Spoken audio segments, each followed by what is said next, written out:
Alright, everybody, welcome back to the High School Star League of Legends Fall Season Tournament. Oops.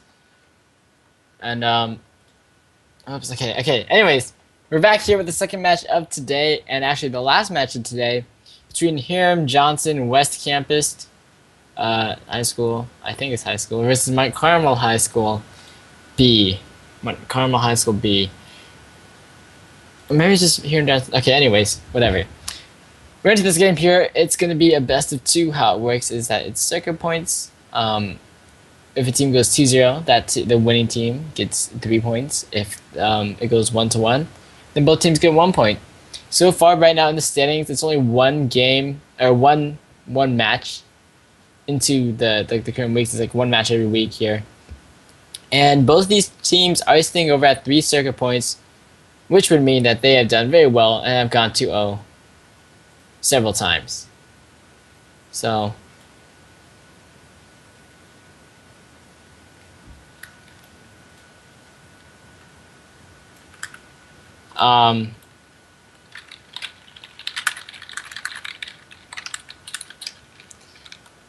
okay, hold on, sorry about this. I have to sort things out. Okay. So both of these teams are at 3 circuit points, so of course this could definitely change things. So far for bans, we have Thresh, Singed, and Zed, as well as NASA, Zara, and Elise. Here in Johnson banning out. Here in Johnson on the blue team right now. They're actually going to first pick up with this Shen, going for the top lane. And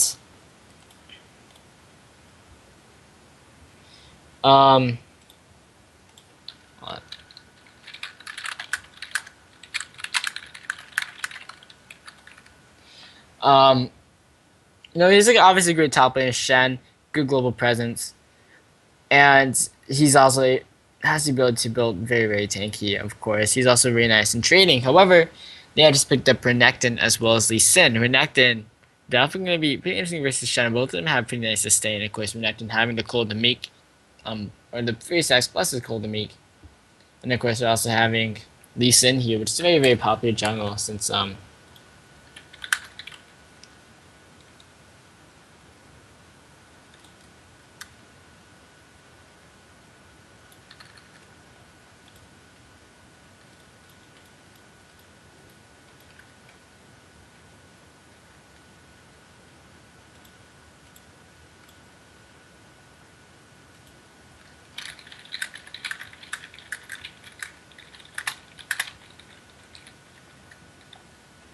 okay, so I'm so sorry. I'm just getting really distracted by some other stuff. Anyways, so with this, looks like we'll be having Jarvan and Kaylin being picked up here. Kaylin, of course, going for that AD carry. Jarvan going for that jungler. Jarvan and Lee Sin both being picked up for the jungle, which is kind of standard thing, just in terms of the jungle.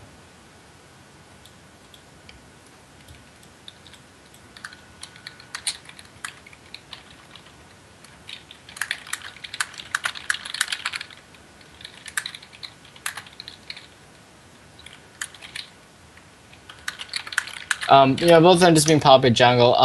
Jarvan just kind of being that early game jungler that can really gank off really well. He has such a good early gank potential with his Iku combo coming into the Golden Aegis.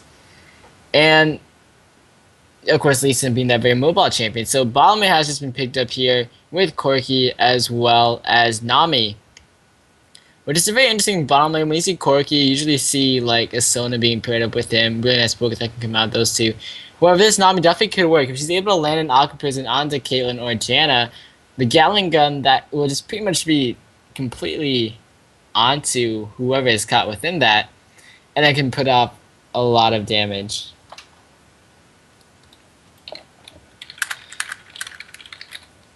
And it can just put off a lot of damage using that. So I think it's gonna be pretty okay. Of course, Nami, of course, able to provide a lot of CC for her team. And they're leaving this mid lane pick left for the last pick, and I'll be really interested to see, because it looks like an Orianna will be picked up. And Orianna is just that one champion that's so popular because she has such great teamfight potential. As well as she's a very complicated champion to kind of maneuver around, but when you can master her, and like the placement of the balls, it's really, really good.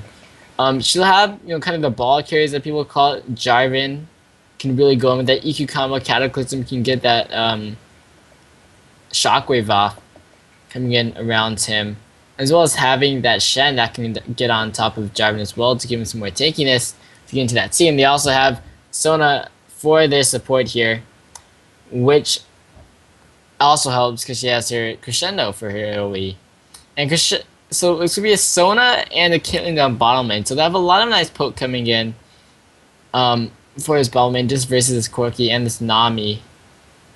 And I'm not too sure actually how this one will work out because I just realized summoner blockers. Whoops.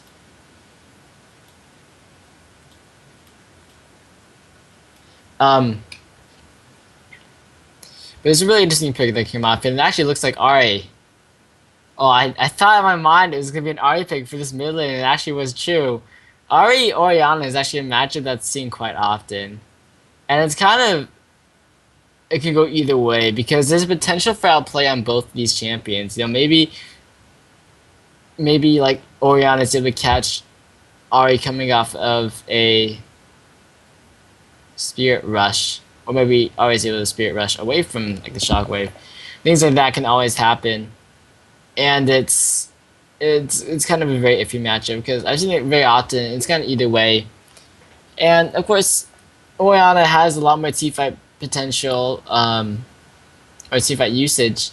Ahri has a lot more assassination, and she's also very good at roaming. So I wouldn't be too surprised to see some roaming when she hits level 6. Also, usually when we have an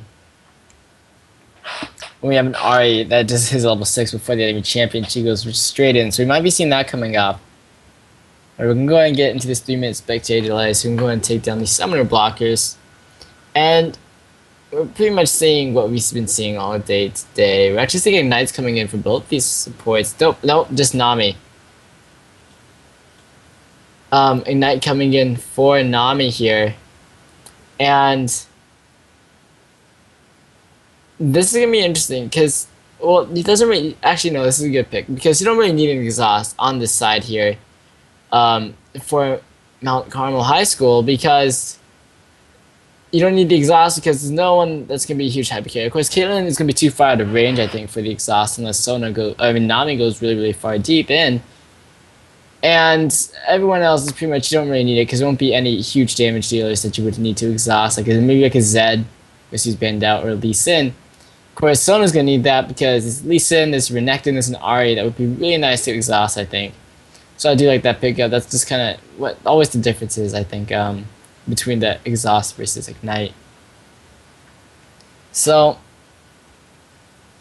everything else is pretty standard. It's surprised not to see like teleports on Shen or Renekton, so none of them really going for super global presence, just going for that Ignite for the extra damage here. So last match I should say, we did see quite a bit of really aggression coming in from both of the teams. So I'll be interested to see if this happens again.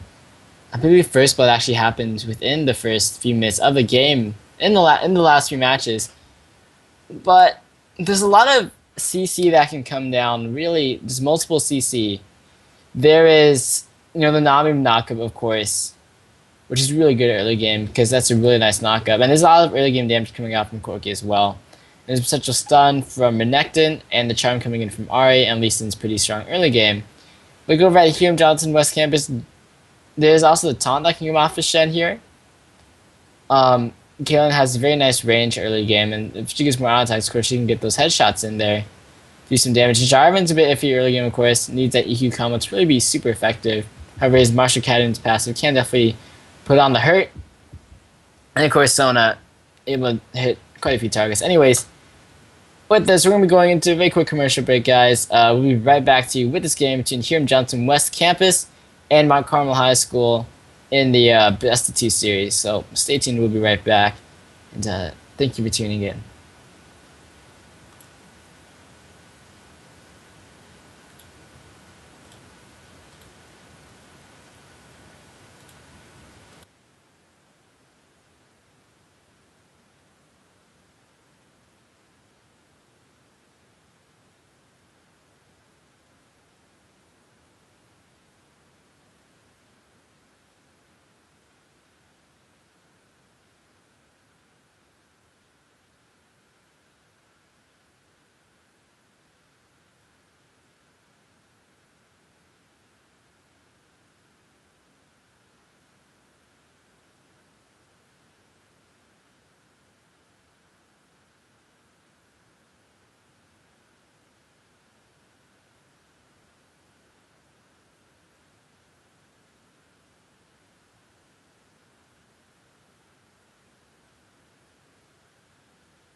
Alright, I'm into game. Everybody, welcome back to the High School Star League of Legends Fall Tournament. And we're gonna get an immediate pause coming off here, but no worries. This means that we can move around some stuff that we need to move around, such like these champions here. Looks like early buys. This is looking pretty standard. Of course, Doran's items on a few people, mainly being mainly being, the 80 carries, of course. Seeing the Doran's ring coming off from Ari isn't too surprising at all. Looks like we'll be seeing Oriana going with kind of the regen start, of course, with that fairy charm. What's the rejuvenation be? That's not the right one. Shen, of course, Doran's shield as well as Renekton, so that's gonna be good because a lot of Shen's damage is pretty much basically auto attack, so not too surprised to see that pick up for the Doran's shield on Renekton. And of course, Doran's items, once again, just being really nice pickups. We'll be seeing both junglers starting off with these Hunter's Machetes, and it's pretty interesting because I've seen both these junglers, meaning the Lee Sin and the Jarvan. I've seen some start off with like Doran's Blades, and they go with the Lifesteal Quintessences.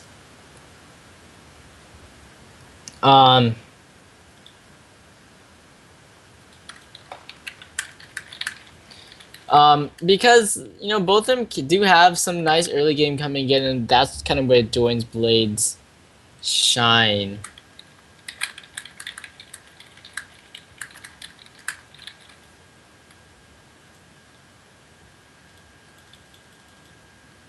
So it looks like we'll get this reconnected, and hopefully we'll be able to get this game underway.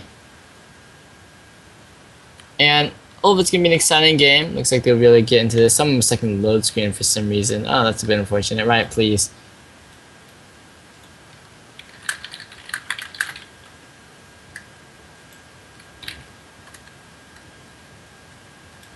Okay, so now we're getting into this game here. And it looks like we are seeing grouping up coming out from Carmel High School,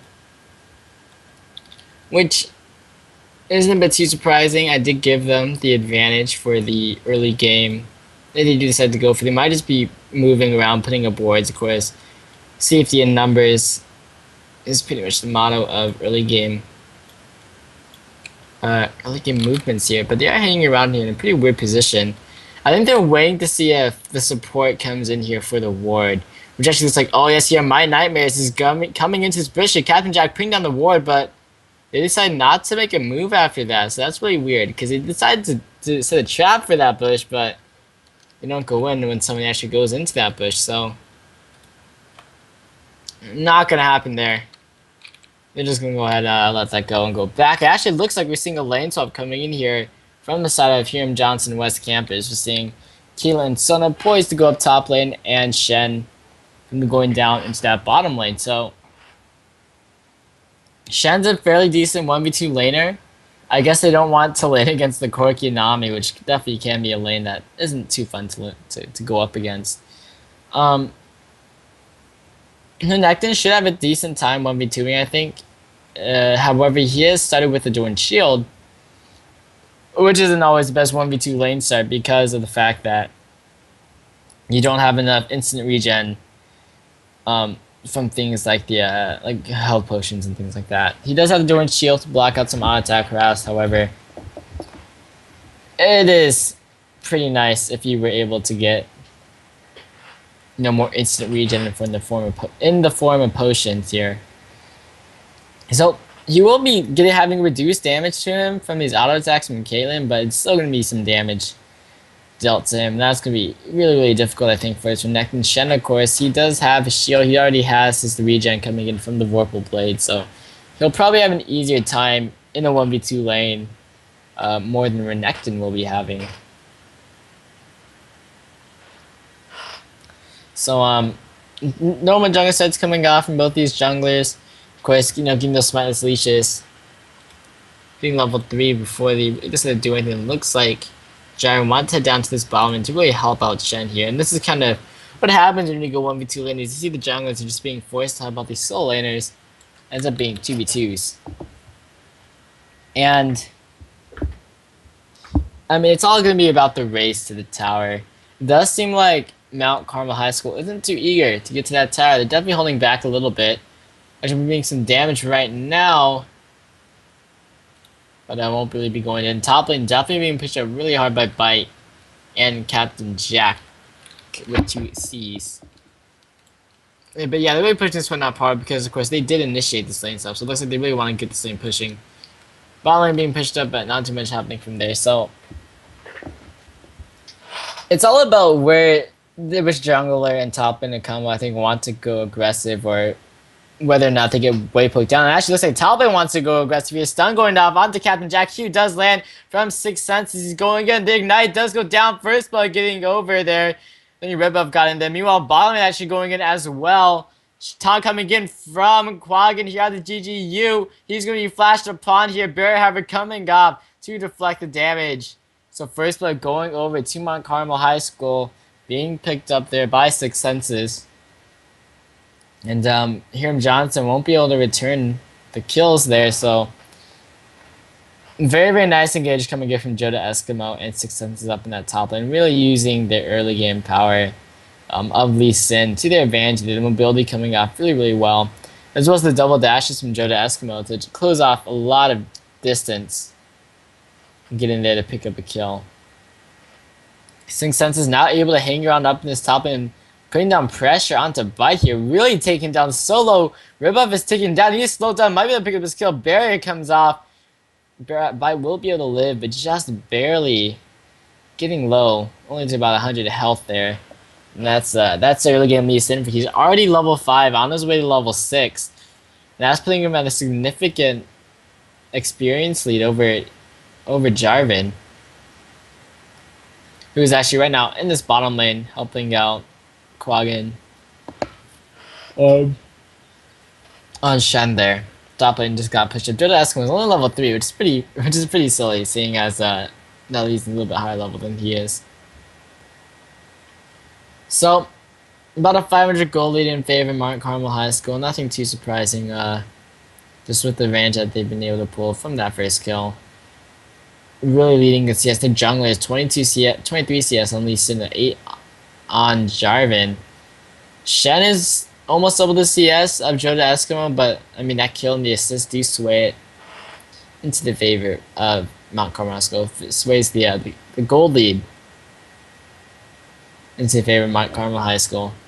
And so far, I mean, just with that first one coming down here up in this top lane, these towers really haven't taken as much damage as you would normally expect from 1v2 lanes, especially with the 1v2 lane of a Caitlyn and a Sona. There's pretty much no damage really onto these two towers. Just a little bit, but not a lot.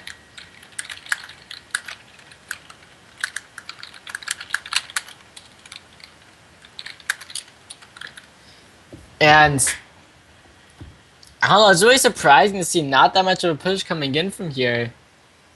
And it might affect these teams negatively if they're not really able to get these lanes into 1v2. Of course, both the AD carries are... Ooh, Joda S1 tried to go aggressive, wasn't quite able to get in range of that stun. 6 Senses did have to come in there, able to get them off Joda Eskimo.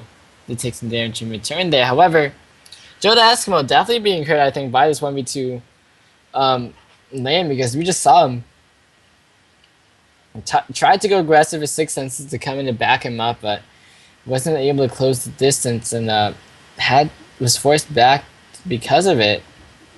I'm gonna come back to Lena. He actually picked up a Doran's Blade and a Cloth Armor. Doran's Blade is a really interesting item choice for him, just because I don't think he'll be going aggressive unless they decide to switch the lanes again, but Shen is gonna be a lot more powerful than he is. Shen already having a chain vest as well as that Doran's shield there, so he has a lot of armor coming out for him. If they do switch it back, Shen will be very superior to that Renekton because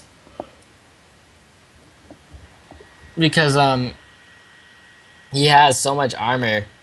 And he already has a CS lead, so Renekton will just have an even harder time, or just as hard of a time, I think, as he's having in this top lane. Really getting poked down. So this top tower might be the first to fall.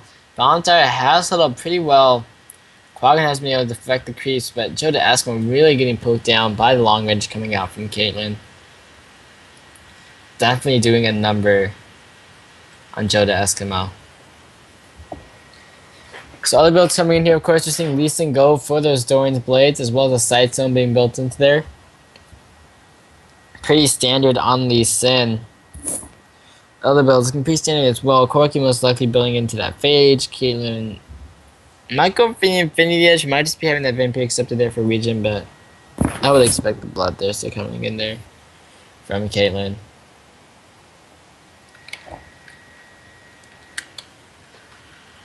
So,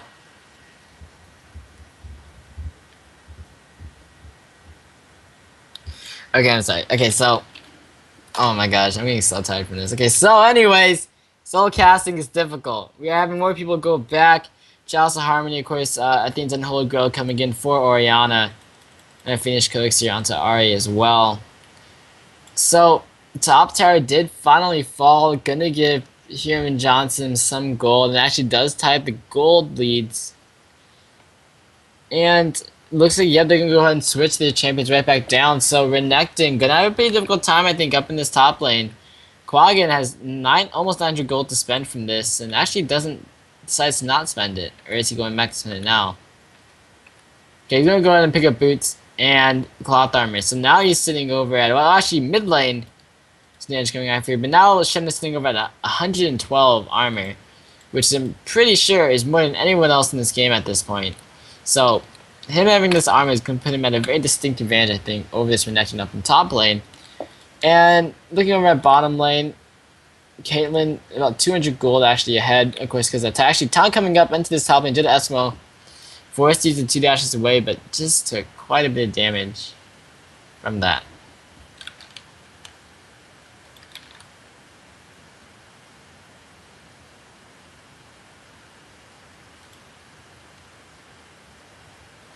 So,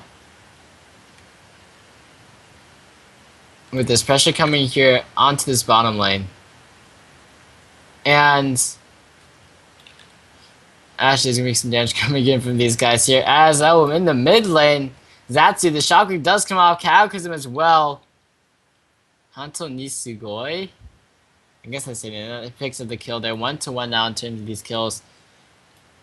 6 Sense is still hanging around here, but it hasn't found much use.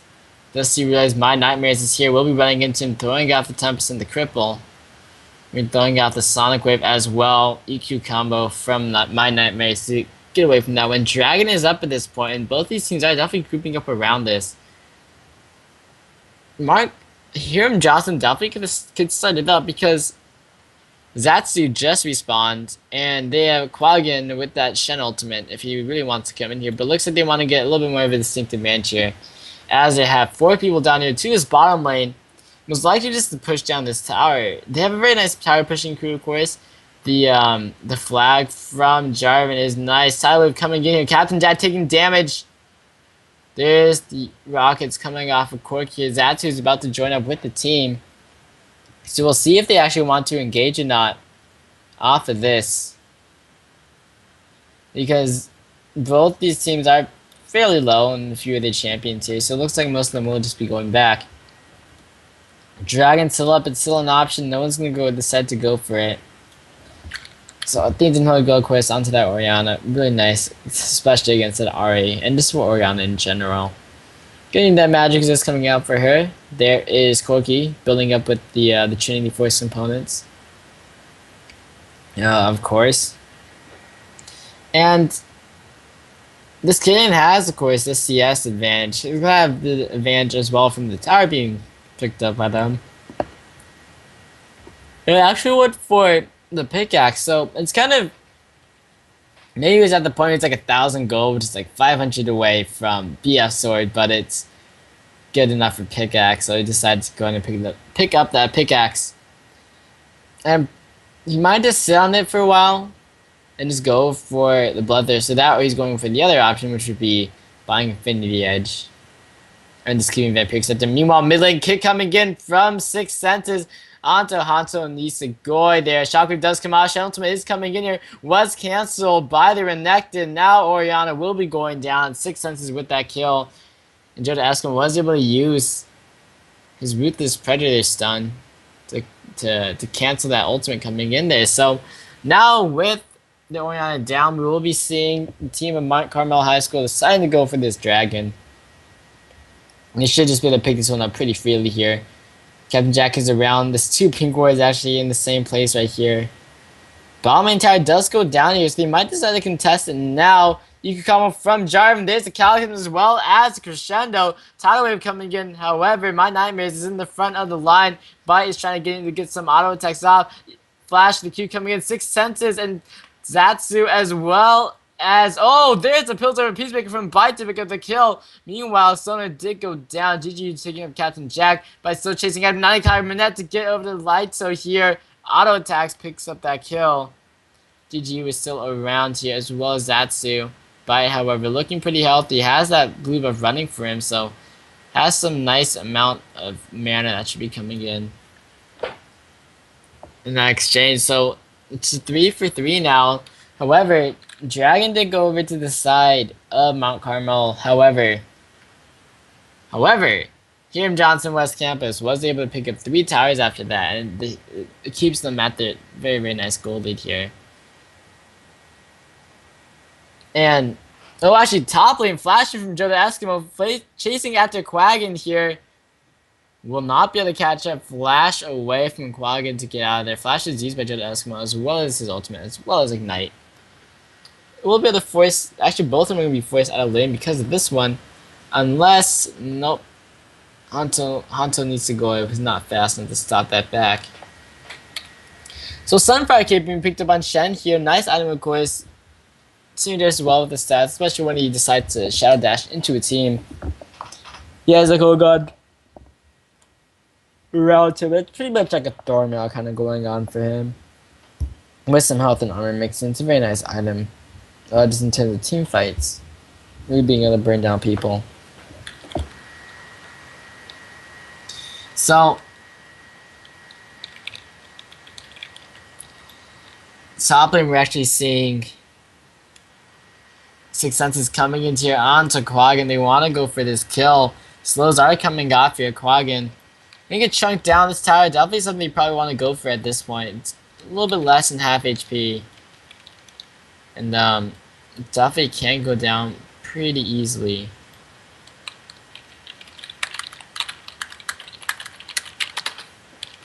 So, other than the kills coming down for here, it's been a little bit of an even game. The goalie hasn't been too much of a difference. However, the towers that have been taken by these teams should just be able to allow them to pressure the game. I'm talking about Hiram Johnson, of course. So actually, Quaggin trying to get onto this. The taunt does come off, as well as the shocker. Joe the Eskimo is in trouble up here. Knight goes down. My Nightmares is going to be here as well. Throws off the W to get that slow off, as well as an assist. However, 5 people are actually heading up to that top lane. And we might be seeing Mark Carmel trying to push this, but they won't be able to push it fast enough. And Hiram Johnson, or members of Hiram Johnson, will be able to get here to propel this creep wave. So Mount Carmel is really just not able to get too much. As EQ combo from My Nightmares, ward jump away from 6 Senses. We'll get out of there. However, really applying pressure. Standing 9 is up on Quaggin here, so it looks like they really want to push down for some objective here. Just with that Renekton being killed, able to apply a lot of pressure. 17 minutes into this game, definitely a much slower game than the last game that we saw. Both these teams playing a little more carefully here. However, we're seeing a lot more aggression now coming off from Hiram Johnson. Just pretty much when they're getting some kind of advantage, like that kill he got onto Joe the Eskimo, they're like, okay, let's go and push down a tower. And of course, they can just have Quaggin split push and then ulti right back in. And they actually might be sending people up to him again. 6 Senses lands his kill on the Captain Jack. Decides not to go in. So they'll be hanging around in this jungle for a while, it looks like. And I'm too eager to go back. There's actually 1,600 gold saved up right now onto Hanto Nisugoi. So you might want to spend that soon just to have that for the next fight and, you know, do more damage or have more defensive stats. But he's going to go ahead and sell on that, looks like, as I keep this push on into this mid lane. And of course with that push up top in my Shen. So Mount Carmel, of course, is obviously looking scared because they're the ones getting pressured here. If they weren't scared, they would have fought by now. And it's really difficult for them to fight because none of them had a great laning phase. Lee Sin is carrying 2/3 of the kills. He's only have 3 kills right now. He's carrying 2/3 of the kills there.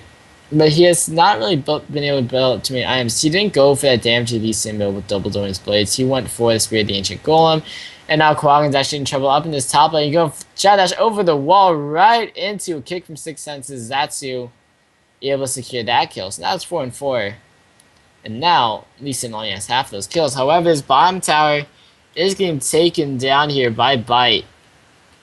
He should be able to pick this one up here. And once again, there's kind of the objective control coming in from Hiram Johnson West Campus. Gonna put them up even more in terms of gold. 3,000 gold ahead, 4 towers to none. Zafir looking tower looks like will be next. They had Joe Eskimo up top lane, and then Six Senses and Lighto were down bottom lane for a little too long as My Nightmare wants to go in there. Shockwave stopping GGU from getting away with Valkyrie. Bite picks up that kill. Tidewave comes across. There's a crescendo onto Zatsu, but there's no one there to follow it up. Captain Jack does go down. Tower shots as well as Zatsu securing that kill. Tower shots helping him out there. Looks like My Nightmare is getting pretty low from this one. However, Six Senses is trying to go back into it. Cannot really. Getting taken on pretty low. Lands the key onto Hanto Nisugoi. Does go over the wall. Flash away. He has to flash right back into his base here. However, this should mean this tower does go down in this middle lane, as well as this top tower going to fall as well. And it looks like this top tower will be the first tower for Mount Carmel High School's team, but still leaving the gold lead over to Hiram Johnson. Getting some nice pickoffs there. This dragon is up, and there are pings going down onto it, so I wouldn't be too surprised if they decide to go in there.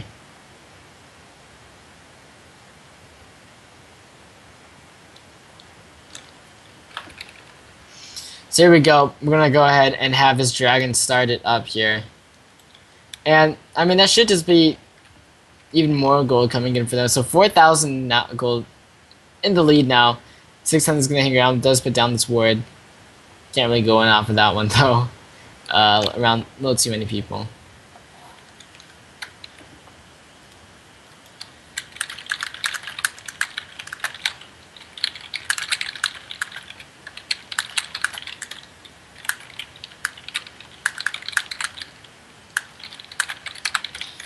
Okay, so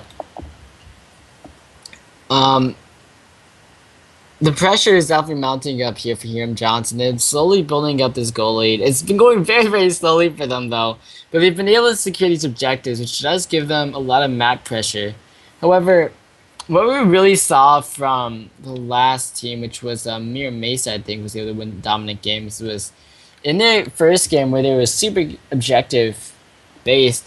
But they actually got these wards down. If you look at the wards on Mount Carmel High School side, they have done a really, really nice job of securing the vision inside of their jungle. They have pink wards down, they have wards just in the edges and exits, and actually going on to Hanto Nisugoi in this mid lane right here. Speed buff coming in as well as that slow debuff. There's a shockwave as well to get more disengaged, but 600 was still able to get this kick in. However, we'll be running into quite a few people. There's the charm landing tidal wave as well. Hanto Nisugoi does go down. Jodo Eskimo with that kill. Bite has to flash over the dragon wall. Captain Jack goes down. Zatsu with that kill. Calcs him from My Nightmare. He has to flash out. Bite was able to pick up a kill. However, he's on the outside. Not able to do too much after this one.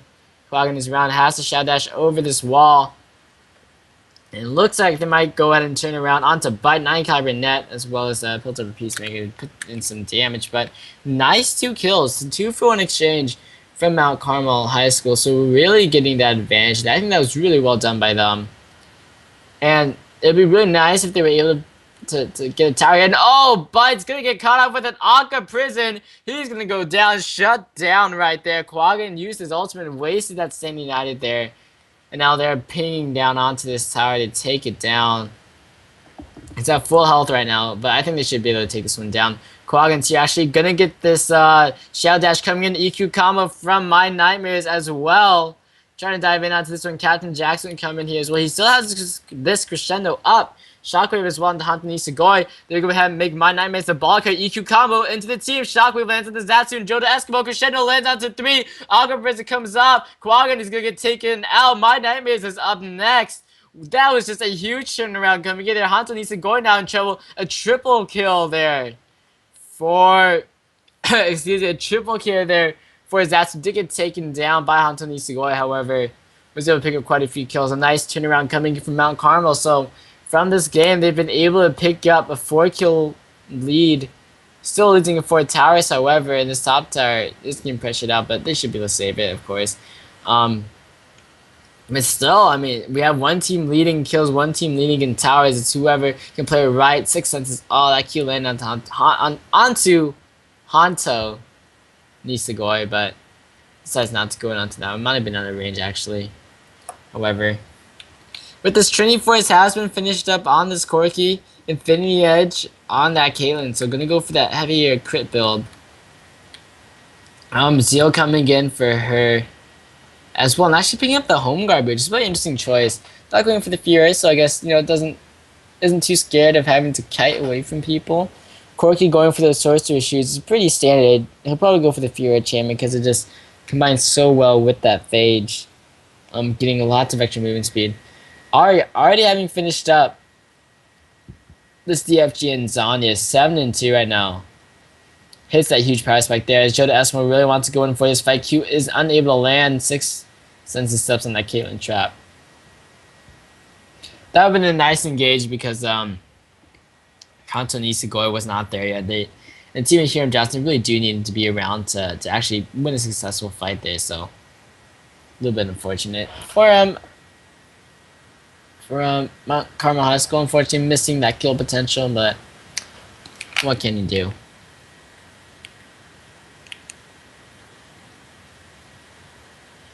So, looks like we're actually seeing more grouping. This top lane tower is getting pressure down here. However, ward coverage from both these teams in this jungle is very thick. Oh, there is 6 senses trying to get onto Captain Jack here. Bites throwing down the damage. Where's the backup? Here's GGU coming in there with the Valkyrie. Calyx him over the wall. Bite will be taking out Zatsu with that kill. Tidal Wave comes across. Now they're chasing after my Nightmares. The charm does land onto him. Lots of damage as well. Q was unable to land, but Corki picking it up with the rockets. EQ combo away. But there's 6 senses going in there with the ward dash. But unable to chase farther after that. They might actually be able to pick up onto Hanto Nisagoi. And he's a little bit caught off here. And oh, actually, 6 senses. Oh, wow, my name is getting so close to going down. In this bottom lane, we did have Quaggan still trying to push it up. Wasn't unable to really get a tower. However, Shockwave doesn't land. Now Hanto Nisagoi is in a bit of trouble. Ooh, it'll put some nice damage off with that ball. Ignite goes down as well. The auto attack to pick up the kill. Quaggan is here. Shadow Dash close in distance, chasing after GGU. He has Valkyrie up in a few seconds, so should be able to escape from this one. He also has the Leto in there to help him out. Now Quaggan is in a bit of trouble. Will be stunned out there. 6 senses joins into this fight. Shadow Dash over the wall. However, Quaggan will be home free, but there's still the chasing after Hanto Nisagoi. Flash bubble does not land. Captain Jack is around the side. There is Hanto Nisagoi going in with the stand united. Joda Esmo diving in onto Bite. 6 senses is taunted out. He is getting solo. Has to ward jump away. Going back over. Joda Esmo is going to take out Bite. Now chasing after Hanto Nisagoi. Will be going down. GGU trying to get onto this Oriana, but he's still alive. Will be going down to the Foster Spawn. A double kill so far for Quaggan. The kill trade coming in. And now chasing after Lighto. He should be going down. And it looks like he will be triple kill for Quaggan on Shen. That's quite a bit right there. Looks like Zatsu actually wants to go in. DFG coming in after Quaggan shuts him down. Nice usage of the ward coverage. And you can just see on the mini-map how many wards there are. Looks like My Nightmares was trying to take away this, but wasn't able to. And that was a really interesting fight. Pretty much an even trade, I think, coming in there. 4 for 4. And there was a lot of strange positioning because both these teams are just kind of spread out. There are some people, kind of the frontline backline fights going on that you see sometimes. And they were really trying to pick up Hanto Nisagoi, but they're just unable to. Joda Esco did a really good job of tanking that. Was able to take out Bites so early into that fight. Really stopping that Caitlyn from doing too much. Who has now the Fan Dancer and the Infinity Edge. So definitely a scary build. So now we'll be seeing this Dragon Dash here. We might be seeing pressure on this. Oh, Captain Jack gonna get caught off here. Aqua Prison does that and Q as well. Valkyrie coming in there. Crescendo used, but a little bit of a wasted Crescendo there. You can't really do too much when there's 4 people there to take you out. So kill did go down. That is going to result in the dragon being given over to Mount Carmel High School. So they have actually found some advantage in this game. They're still slightly behind in goal, but they've definitely closed up. Joe Eskimo spamming out that recall animation, playing pull by connecting right. Tries to go into there, unable to dive completely through. So ball's gonna be thrown. Ooh, Zatsu really taking some damage. She's a death cap rush on that Orianna, so that would explain why her ball is just doing massive amounts of damage. It's a very interesting Orianna, but looks like Abyssal Scepter coming in next for her. Orianna deciding to go for just damage, doesn't even want Zanya's. Now Abyssal Scepter, and I mean that's some defense, but obviously not the most defensive item. And she's 5-3, and Zatsu and Ari is actually 10-3 right now. So if they able to keep that snowball rolling for this Ari, it's really gonna be scary because Ari of course has that huge assassination potential. And they're just keeping talking about Mount Carmel, they're just keeping Joe Eskimo of course as that frontline engager. Six Senses is kind of the backup there. He has that Spirit of the Ancient Golem. Building up for a few more resistances here. Hazard Crystal as well as the No Magic Mantle. So, I mean, those are both components for the Aegis if he wants to go for that. Maybe it's just pieces of a build he wants to build into. Who am I to judge him? Looks like bottom lane we are having Quaggin down here. Really pushing this up here. And he does have his ultimate, of course, when he's into the engagement. He has picked up the Spirit Visage as well as the Sunfire Kid. That's a really nice item for him. It looks like Randuin's Omen coming up next. Not too surprising at all. I mean, it's kind of standard Shen builds, I think, coming into there. So once again, we're seeing pressure from Hiram Johnson West Campus. And Mount Carmel has been able to win out a few of these past team fights, but they have just never had the huge objective control. So I really think it's put them on just a really, really bad note. It's kind of when you push up, like all your inhibitors are down, and it's like you have a Vayne though, and the Vayne just wrecks everyone late game, but you can't push out because you just always have super minions pushing in. It's kind of this, because the objective control is just way too strong on this side of Hiram Johnson West. They're still putting on this pressure, and actually over the wall from Six Senses, but he's not able to kick underneath to go over. And does safeguard right back over. A little bit of an interesting play, I think, there. Use that flash. This is a bit strange. Once again, still seeing pressure coming in here. Both these teams getting very, very close to disengaging, but none of them really wants to go in just yet. Hiram Johnson West still trying to just poke down this tower there. Of course, they have Quaggin down bombing with that split push. So they will be backing off. Or maybe not. But Mount Carmel High School really just on the back foot. They're allowing themselves to be pressured so hard right now. And that's because they know if the crescendo comes in from the ball carrier, actually Joe Eskimo wants to go in. The tidal wave going to be used. Might not be the hit. It does not land onto anybody. Kazun comes off here. Zatsu going in. There's a crescendo coming in. Zatsu with the Zarya's Hourglass now getting on the kill onto Captain Jackie. Joda Eskimo chasing him to bite. Will be taken out by Hunter Nisugoi. GGU is trying to lead the charge. Quaggy. There's a huge shockwave onto 3. Bite takes out GGU. Now chasing after Six Senses. Should be able to pick this one up with the auto attacks. Or maybe not. Oh, yep. He will be able to rip up picking it off. Quaggy now chasing after the lights out here.